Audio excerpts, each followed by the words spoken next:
Bom dia, meninas. Vamos ligando as câmeras. Bom dia, Marcela. Vamos lá. O Murilo chegou, agora não posso falar meninas mais. Bom dia. Bom dia, Murilo. Bom dia, Gabriel. Ô, Gabriel, tô esperando sua mensagem, tá? Fala sério, Gabriel.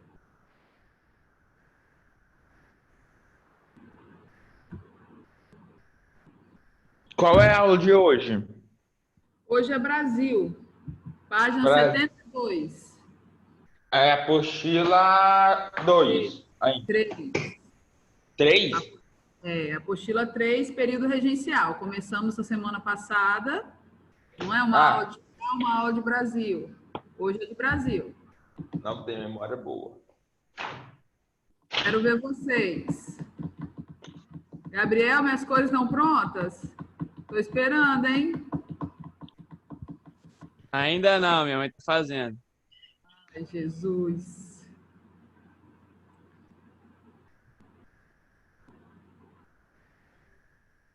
Murilo, eu quero ver você, não o gato, hein? Queridos, vou começar. Hoje choveu, né? O povo deve estar dormindo ainda. Vamos começar? Já são 9h02, eu vou começar com alguns recadinhos, tá? Primeiro recadinho é o de sempre. Por favor, estejam atentos ao Alunos Book. Tem como você filtrar por disciplina e manter as atividades feitas, fazendo um programa de estudo bacana. Segundo recado é que quarta-feira, como vocês viram, nós vamos receber o Antônio, o professor Antônio, que já foi professor de vocês, acredito, né? Ou não? Já foi? Antônio chegou a dar aula para vocês? Ele foi professor de sociologia aqui da escola? Ele deu aula para gente. Ah, isso aí. Foi professor nosso de sociologia. Ano passado, ele veio dar professora, uma... Oi. Sexta-feira agora vai ser o simulado do SAS. O Enem SAS. Vai ter aula online não, né? Olha, eu não sei. Você recebeu o cronograma. Eu só Vai vejo... ter aula não, Murilo. Tá lá no cronograma. Vocês receberam o cronograma. Gente, vamos ligar as câmeras, por favor. Olha só. Então, nós vamos receber o Antônio, né? A ideia, se der certo fazer essas lives, é cada semana um professor convidar outro professor. O Antônio, ano passado, deu aula no pré, antes do Enem. Nós fizemos uma aula bem parecida com essa, só que foram mais autores, né? Porque tínhamos mais tempo. Foi uma tarde toda. Ele trouxe bastante citação para poder usar em redação, ajudou bastante os meninos, eles gostaram pra caramba. Então, eu gostaria de lembrá-los, quarta-feira, 5h da tarde, Sociologia no século XIX, Karl Marx, Durkheim e Weber. Eu vou falar dos aspectos históricos que antecederam essas ideologias e ele vai explicar os 3 autores. É extremamente importante para vocês, tá? Porque são autores que caem bastante e que também podem ser usados aí na construção dos textos de vocês. Beleza? Terceiro recado, que vocês não fizeram ainda, ir lá na página do YouTube e se inscrever no canal da escola. Nós precisamos aumentar o número de inscritos. Ok? Vamos começar? Temos 11 pessoas já. 9h05. Deixa a galera dormir. Vamos começar. Queridos, na semana passada, eu comecei o período regencial com vocês, né? Falamos o que foi a regência, a nossa experiência republicana, como que estavam divididos os partidos políticos na época do período regencial. Falamos também do ato adicional à Constituição de 1824, quais eram as características desse ato institucional. Hoje nós vamos falar dos conflitos durante o Brasil regencial, das manifestações, né? Lá atrás, nós falamos de revoltas nativistas. Agora nós vamos falar de revoltas regenciais. Esses 2 grupos de revoltas aparecem muito em pegadinhas em provas. Por que aparecem em pegadinhas? Porque elas têm um aspecto em comum, né? Que é o quê? Lutar por causas únicas, próprias de sua região, genuínas, né? Por isso que lá atrás, nos séculos 16 e 17, nós usamos a expressão nativista. Aqui são revoltas regenciais, ou seja, revoltas do período regencial. Mas as causas que nós vamos trabalhar dessas revoltas são causas locais, que buscavam soluções locais. Então, elas são bem parecidas, em períodos totalmente diferentes, ok? As que nós estudamos lá nativistas, do século XVII, perdão, e século XVIII, agora nós vamos falar de revoltas do século XIX, tá? Do período regencial. Vou abrir o material aqui para vocês. Por favor, coloquem a presença no chat. Nós paramos aqui na semana passada, né? E o que eu mostrei para vocês na nossa última aula? Que todas as revoltas que ocorreram foram distantes ao centro político e econômico da época, né? Qual que era o centro político e econômico? A região sudeste, politicamente falando, especificamente o Rio de Janeiro, que era a sede do reino, que se potencializou bastante a partir da chegada da família real. Porém, nós sabemos que o Rio de Janeiro era referência econômica desde o ciclo do ouro, ponto de passagem desse metal para o oceano, né? E assim chegar à Europa. Então, as revoltas que nós vamos estudar aqui eram de províncias distantes, províncias que não se sentiram beneficiadas com as práticas adotadas pelo Brasil independente. E aí, todas as vezes que eu for estudar essas ações políticas, eu preciso lembrar que nós tínhamos uma Constituição. E que essa Constituição, que foi a que durou por mais tempo, né, ela privilegiava alguns grupos. E os aspectos econômicos brasileiros na época acabou favorecendo também outros grupos, que eram os grupos econômicos da região sudeste, né? Minas Gerais, São Paulo, e aí Rio de Janeiro, né? O Espírito Santo não aparece com tanta força, né? Não, na realidade, não tem uma expressão política. Então, se concentra nesses três estados, Rio de Janeiro, São Paulo e Minas Gerais, que assistiam benefícios desse estado, do estado mesmo, né? Do Império, enquanto as outras províncias não. Então, nós vamos observar, estudando cada uma dessas revoltas, que as causas eram locais, eram inquietações, problemas locais que eles precisavam resolver. Outra coisa que eu queria falar antes de começar é que eu acho muito necessário vocês dividirem essas revoltas por tempo, período, local, assim como fizeram com a nativista lá atrás. Fazer um quadro explicativo das revoltas nativistas, das revoltas regenciais e aí depois das revoltas da República Velha, para evitar, né, a confusão na hora de análise de texto, né, de uma prova que está ficando mais tradicional, né? Então vamos lá. O primeiro movimento que nós vamos estudar é a Guerra dos Farrapos, ou Farroupilha. Foi o conflito que durou por mais tempo durante o período regencial. Tanto observa a data aí, que ele começa no período regencial e termina no segundo reinado. Dura 10 anos.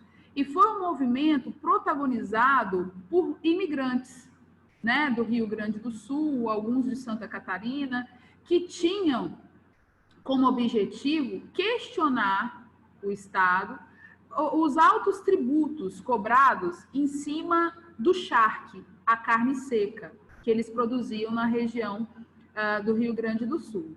E aí a gente precisa lembrar de algumas coisas, né? Não existia energia elétrica, o charque é a carne salgada, ela é conservada no sal. Então era a carne mais consumida na época. Só que os impostos sobre essa carne era tão alto que não compensava comprar a carne do Rio Grande do Sul, né? E aí os países vizinhos acabavam se beneficiando com isso. Então, o que eles fazem? Eles começam a exigir do Estado uma nova postura sobre essa cobrança de impostos. Só que, como estamos vivendo aí meados do século XIX, e nós vamos observar na Europa movimentos de base nacionalista, movimentos que queriam a independência, esse movimento acaba saindo dessa estrutura de cobrança de impostos e começa a exigir uma autonomia política. Por isso que ele dura mais tempo, ele tinha uma base ideológica mais forte do que as outras. Professora? Oi. A Guerra dos Farrapos foi a única que conseguiu alguma coisa, não foi? Isso. Justamente por ela estar no sul e ter uma força econômica maior. E também por ter uma base ideológica e bélica mais forte do que os outros, tá? Tanto é que algumas pessoas que participaram da Guerra dos Farrapos é incorporado ao Exército Brasileiro depois. Eles tinham técnicas, eles sabiam, né? Eles se organizaram bem, eles tiveram uma expressão totalmente diferente dos outros. Vocês vão perceber que os outros movimentos que nós estudamos aqui foi de um tempo menor, né? 3 anos, 5 anos. Esse dura 10 anos porque tinha uma força também bélica, né? Tinha uma estratégia. E aí, aqui, nós vamos agora aos objetivos, né? Falamos da causa até agora. Qual que era o objetivo? A autonomia provincial é a formação de uma república independente. Olha só a expressão, república independente dentro de um Brasil imperial que prezava muito para sua estrutura territorial. Nós éramos um império, não poderíamos aceitar na concepção imperial perder esse território. Então foi um conflito muito mais forte do que os outros, né? Que deu muito trabalho para se negociar, mas eles conseguiram, né, chegar aí a alguns dos seus objetivos. Seus líderes, Bento Gonçalves, Canabarro e Garibaldi. Nós vamos falar de Garibaldi lá na frente, quando falarmos de unificação da Itália, porque ele também participa desse processo lá. Terminou após 10 anos, conseguiu aí diminuir os impostos sobre o charque e também conseguiu alguns benefícios dentro do Exército Brasileiro. Ok? Vamos para o segundo movimento, cabanagem. Aconteceu na região do Pará e do Amazonas, durou 5 anos, olha, metade do tempo da Farroupilha. E o que eles queriam? Olha, a causa é bem nativa, né? Eles reclamavam e questionavam o isolamento dessas províncias, a falta da chegada de recursos até lá, porque no regime provincial o poder é totalmente centralizado. Os impostos cobrados, tudo isso ia para a sede do governo. E ele distribuía da forma como lhe convinha, né? E aí nós vamos perceber aqui o quê? Que esse isolamento dessas províncias acaba aumentando muito a pobreza na região, principalmente na região dos cabanos, né? Do povo que vivia acampado. Por isso, cabanagem. Eles começam a reivindicar um apoio maior, um investimento maior do governo, da nação, lá dentro dessas províncias, né? O que ele queria? Terras para poder plantar e diminuir essa desigualdade social dentro da província, o fim da escravidão, porque isso beneficiaria a região, potencializaria, né, a região também, e boa parte dos cabanos viviam nessa estrutura, a independência da província e também a proclamação de uma república. Então, vamos observar aqui, esses movimentos foram muito inspirados no que estava acontecendo na Europa na época. Outra coisa que nós precisamos observar é que todos os movimentos acabam ameaçando a estrutura territorial brasileira. Por isso foram combatidos de forma tão dura. Olha lá, seus líderes, Antônio Francisco Vinagre, como que terminou? De forma extremamente violenta, porque, contrário da Farroupilha, eles não tinham uma estrutura para lutar contra o Estado. Levou aí a morte de 30, 40 mil pessoas na época, né? E o recuo, o que não significou uma melhoria na região depois disso. O Estado passou a olhar de forma... Não, essa região aí só vai viver um período de prosperidade no finalzinho do século XIX, início do século XX, quando vivenciarem um novo ciclo, que é um ciclo deles, que é o ciclo da borracha. Lá na bela época brasileira, no iniciozinho do século XIX. Ok? Posso passar? Compreenderam até aqui? Vamos para o próximo, então. Balaiada, no Maranhão. Observe aí, durou menos tempo ainda, né? 4 anos. Questionavam também a estrutura do Brasil imperial, vivia uma crise econômica muito grande por conta da diminuição da produção do algodão e a dificuldade de manter esse processo com elevados impostos. Então, eles queriam, na verdade, um incentivo do Estado para continuar produzindo esse algodão, que era a força deles econômica desde o Brasil colonial. Lá atrás, no açúcar, eu disse para vocês que a cotonicultura foi importante em algumas regiões, o Maranhão muito mais, né? Qual era o objetivo dessa revolta, dessa rebelião? A substituição do presidente da província, que era indicado pelo regente. Não eram eleitos, eles eram indicados, era como se fossem interventores, né? E o fim da escravidão também, era outro objetivo desse movimento. Quem eram os líderes? Raimundo Gomes, Manuel Francisco dos Anjos e o Preto Cosme. Todo esse movimento foi feito com um desejo abolicionista, então ele incomodou todos os produtores rurais da região, que dependia, né, dessa mão de obra também, ele incomoda alguns grupos. O Estado, o Império, ataca, prende os líderes, condena os líderes à morte, e nesse ataque morrem aí cerca de 11 mil pessoas. Ok? Tá para o próximo. Nossa próxima revolta é a Sabinada. A Sabinada aí durou 1 ano só, né? Alguns meses, na verdade. 1837, na Bahia. Ela ganha esse nome, Sabinada. Os meninos sempre brincam, por que Sabinada? Né? É o sobrenome do líder do movimento, Francisco Sabino. Tinha ali um desejo, né, de tirar o líder, o presidente da província também. Eles não aceitavam a imposição desse líder. Então, a gente precisa pensar em alguns aspectos da Bahia que é diferente das outras regiões. A Bahia foi a província que mais recebeu pessoas que foram escravizadas. Então, o número de pretos lá escravizados era superior aos outros estados, né? Só que isso não significou um desejo, na verdade, de separação total. Olha só o objetivo: proclamar a República e separar a província, no caso, a província baiana, do Estado brasileiro, até a maioridade de Dom Pedro II. Olha que bonito. Quando Dom Pedro II fizesse os 18 anos, eles voltavam para fazer parte do território brasileiro. Então, você...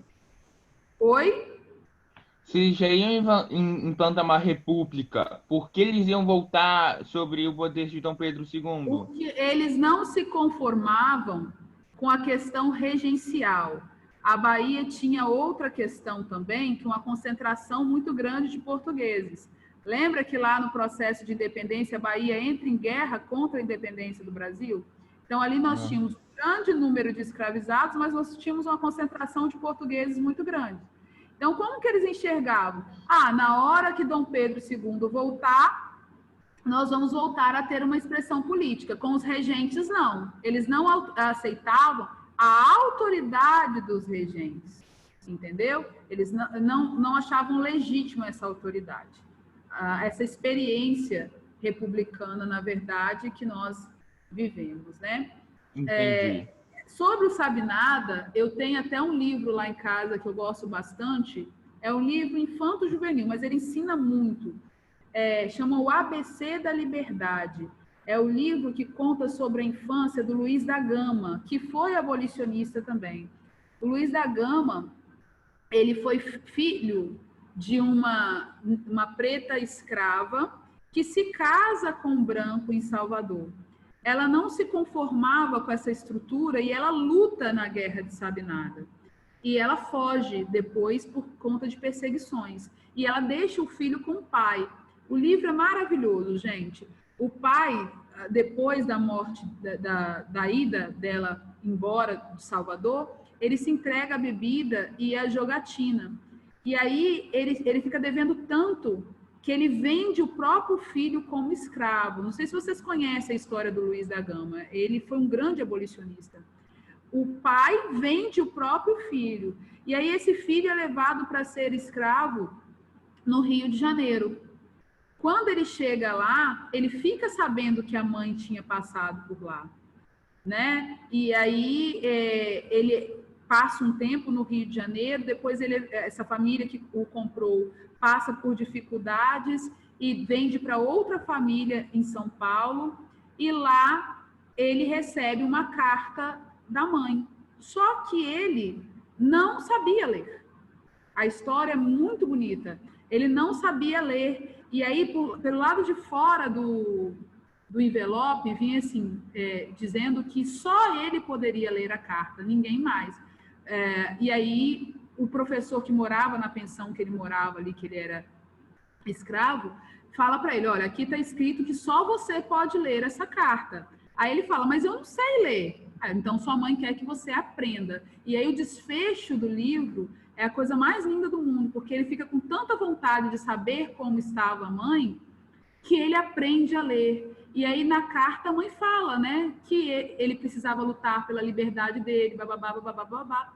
E aí, o Luiz da Gama aprende direito, vira advogado e luta pelo fim da escravidão no Brasil, né, que durante muito tempo aí foi levado em consideração o que a princesa Isabel fez, e hoje a gente sabe que a princesa Isabel não fez foi nada, né? Ela só assinou um documento em cima de uma pressão política muito grande.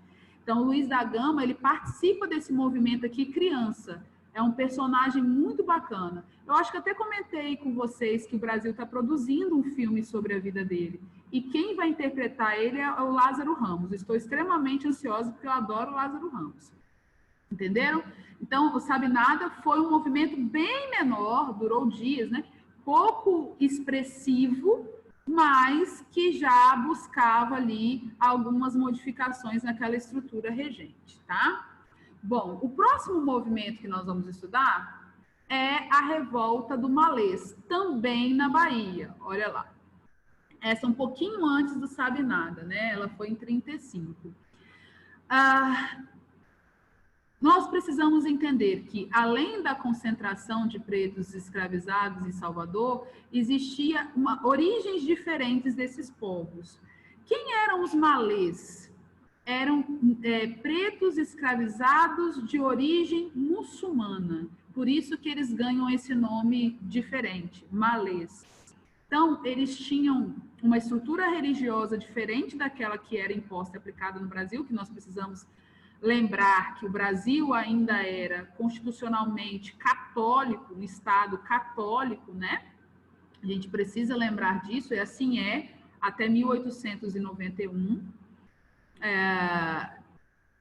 Eles lutavam pela condição, reivindicavam a condição que essas pessoas viviam lá dentro, e era uma condição triste, né? Nós não tínhamos ainda acabado com o tráfico negreiro, olha só, estamos em 1835, e Salvador tinha os maiores mercados de escravos do Brasil, foi a primeira capital, então essa estrutura já era antiga, né? Eles queriam então, a liberdade, né? O fim da escravidão.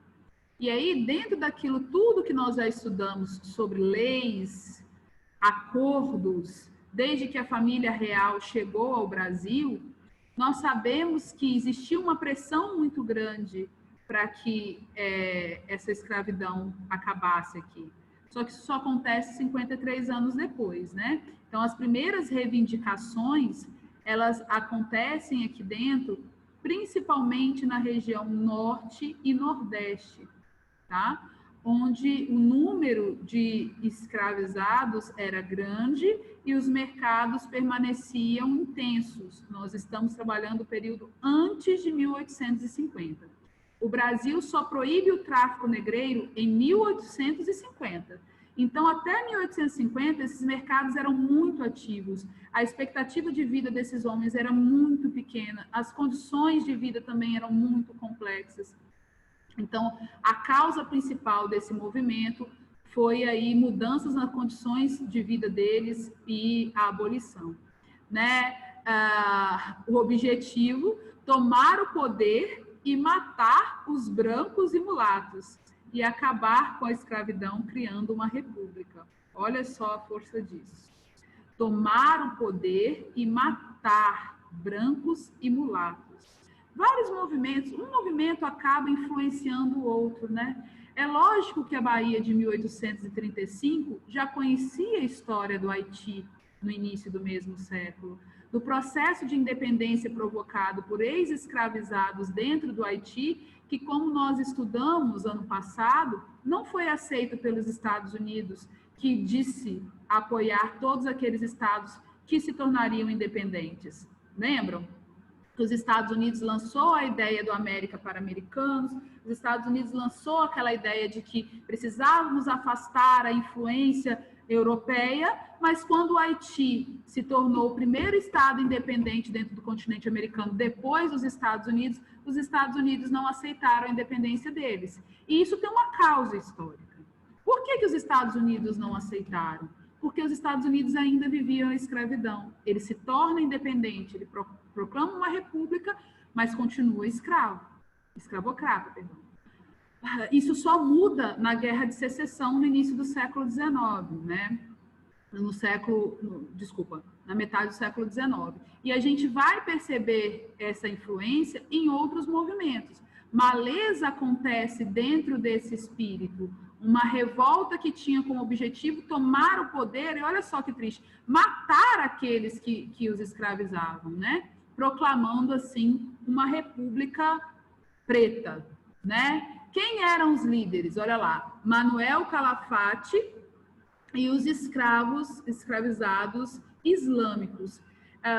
Outra coisa que é importante dizer, boa parte deles já sabiam ler, conheciam a religião, tinham profissões em sua terra natal, perderam muito com esse período, né, com essa imposição, com várias imposições que eles vivem. Então, foi uma revolta muito forte, ideologicamente falando, né? Como que ela terminou? Bom, com a morte de vários milhares de negros, né? E parte do grupo foi degradado. O que acontece? Mandado de volta para a África. Ok? Bom, qual seria, então, a solução para esse momento de fragilidade? Eu vou voltar lá atrás, no material que eu passei para vocês, olha aqui. A regência Una de Feijó e a regência de Araújo de Lima foi a que vivenciou todas essas revoltas que nós acabamos de falar, as duas, né? Então, você percebe que os primeiros anos da regência, a regência durou 9 anos e um pouquinho, quase 10. Os primeiros anos não foram de tantas rebeliões, né? Na verdade, eu acredito que eles precisavam compreender o que realmente era esse período regencial. E quando eu abri o capítulo para vocês, eu disse que a regência foi uma experiência republicana, porque o Senado tomaria as decisões, inclusive de eleger esses regentes. Porém, essa visão de abertura, de pensamento republicano, que era vivenciada dentro do Rio de Janeiro regencial, ela não chegava a esses locais que nós falamos agora. Os impostos continuavam sendo cobrados com muita força. O mercado de escravizados sempre ativo, muito forte. Então, tinha várias questões aqui, isolamento político de províncias, que precisavam ser analisadas. mesmo com o ato adicional que dava autonomia a essas províncias, eles não deixaram de se revoltar, né? Nós tivemos uma guerra e 4 revoltas. Olha a fragilidade. Essa fragilidade começou a levar a buscas de solução, né? Então, qual foi a busca de solução? Nós tínhamos os grupos políticos, o grupo político conservador e nós tínhamos o grupo político liberal. Esse grupo político conservador trazia as tradições portuguesas políticas que foram tão fortes nesse período, né? Quem está acompanhando aí a reprise daquela novela Novo Mundo deve estar observando isso que nós falamos. Como que os portugueses que viviam aqui, eles tinham tanto desejo de aumentar a influência política deles, né? E os liberais, eles viviam, né, um pensamento mais aberto dentro de tudo aquilo que nós passamos no século XIX. Porém, a fim de manter a unidade territorial brasileira, de manter as características econômicas que nós tínhamos, um Estado voltado aí para algumas práticas bem aristocráticas, né? Forma-se no Brasil um grupo político chamado Clube da Maioridade. Esse grupo da maioridade, ele defendia que a única forma de manter a unidade territorial do Brasil, e isso é uma das justificativas para termos o tamanho que temos, né? A única forma de manter a unidade territorial seria legitimar o Estado imperial com o retorno com a posse daquele que era legitimamente herdeiro de Dom Pedro I. E aí eles começam a criar teorias de que esse menino já era capaz de governar e ser o nosso rei, né? É importante dizer, e eu falei isso aqui para vocês lá atrás, que o Dom Pedro teve uma criação totalmente diferente daquilo que se espera para uma criança. Esse personagem que apareceu essa semana na novela, o José Bonifácio, foi o primeiro tutor dele. José Bonifácio era muito próximo da Leopoldina. Quando o Dom Pedro I vai embora, o Dom Pedro II já não tinha mãe. E ele se cria, né, cresce com tutores sem irmãos, sem pai e nem mãe. Então, toda a criação dele foi voltada para que ele fosse o novo rei do Brasil. Então, ele aprendeu a falar várias línguas, ele aprendeu sobre política, ele aprendeu sobre arte, música, literatura, era um homem muito inteligente, tinha uma visão religiosa mais aberta. Eu acredito bem que isso é uma visão bem de Bonifácio mesmo, né? Que era maçom e tinha ideias um pouco mais liberais. Ele era abolicionista, Dom Pedro II, ele bateu de frente muito tempo com os grupos econômicos do Brasil que fizeram de tudo para tentar impedir com que o Brasil abolisse a escravidão aqui dentro. E esse clube da maioridade consegue, né, com que Dom Pedro II assuma o governo no Brasil, quebrando uma regra constitucional. A nossa Constituição dizia que ele tinha que ter 18 anos de idade. Então, por que nós usamos a expressão golpe, que é uma expressão tão questionada na história do Brasil, que já viveu vários golpes? Por que é golpe? Porque quebrou um aspecto constitucional. Foi contra a Constituição. Se nós tínhamos uma carta de leis, nós tínhamos uma Constituição, as ações políticas deveriam estar em cima dessa Constituição. Foi golpe porque colocaram um menino com menos de 15 anos para assumir o Estado brasileiro. Vou fechar aqui com dois trechos de poeminhas, e com a imagem desse menino. Que existe uma coisa muito engraçada, que eu acho que eu até comentei com vocês. Todas as vezes que Dom Pedro I aparece nas telas, nas gravuras do material de vocês, em vários museus do nosso país e no mundo, Dom Pedro primeiro aparece sempre forte, viril, bonito, jovem, né? Porque era isso que ele queria representar para o Brasil de 1822 no seu processo de independência. Um homem forte, jovem, que traria modernidade para o Brasil. E aí eu fecho a aula de hoje com a imagem dessa criança aí, né? Que desde os seus primeiros dias de abandono, né? As primeiras telas após a ida do pai com os irmãos para Portugal, sempre foi reproduzida, sempre foi registrada muito mais velho do que ele era. Quando eu penso em Dom Pedro I, eu penso num jovem. Quando eu penso no seu filho, eu penso num velho. Que a maior parte das obras que nós temos mostram Dom Pedro II uma feição muito mais velha do que ele realmente era.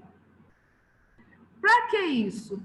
Para passar para os seus súditos e para os outros países que tinham relação com o Brasil, que se tratava de uma pessoa madura, né? Só que esse menino, ele assume o poder no Brasil precisando reescrever uma história. Porque quando o pai dele sai daqui, vai embora, o pai dele sai num período muito frágil. Ele foge do Brasil, porque aqui dentro ele estava vivendo vários conflitos. E não foi uma pessoa que deixou uma imagem de estabilidade, não foi uma pessoa que deixou uma imagem de diplomacia e de seriedade. Era um homem de pavio curto, impulsivo, pouco diplomático, né? Que o pouco que conseguiu avançar politicamente foi por conta da influência da esposa Leopoldina. Nós já falamos aqui do poder e da influência que essa mulher tinha. De tudo que ela conseguia, a sabedoria dela, muito jovem também, muito jovem, mas muito sábia, né? Para poder articular as coisas. Então, a imagem que nós temos do filho dela, ela perde, né? 2 filhos, e tem mais 2, essa imagem aí, logo no início do período do Segundo Reinado, mostra um menino de 14 anos, com um corpo franzino, mas o rosto já, né, envelhecido. E aqui os 2 poeminhas. Queremos Dom Pedro II, ainda que não tenha idade. A nação dispensa a lei. Viva a maioridade. Esse aqui é um verso de quem fazia parte do grupo, do clube da maioridade, que desejava, né, esse golpe.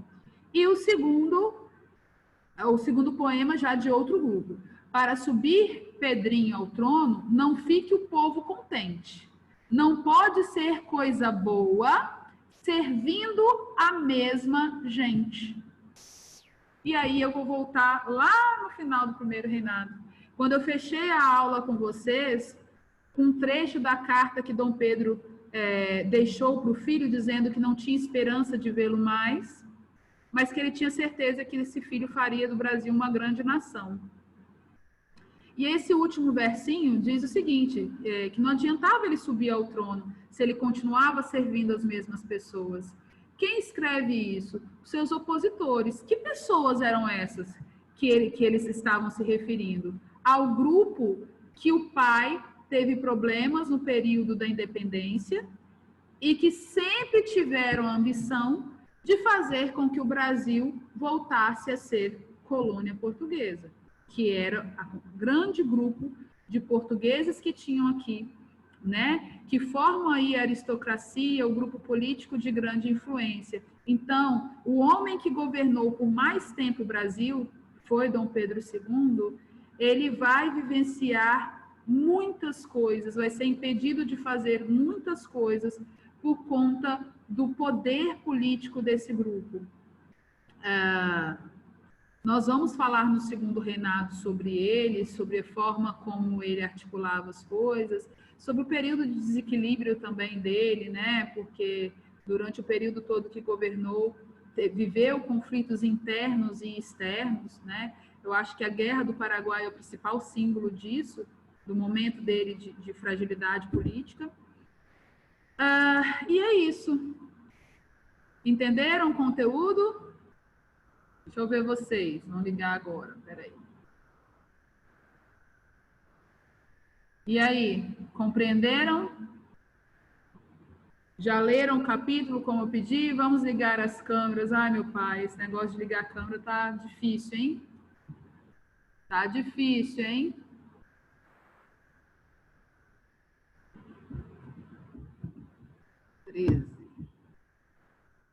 Alice, continua aí. Murilo, Natália, Carol. Gente, eu preciso saber se vocês têm dúvidas para a gente fechar a aula. Alguma dúvida, Murilo?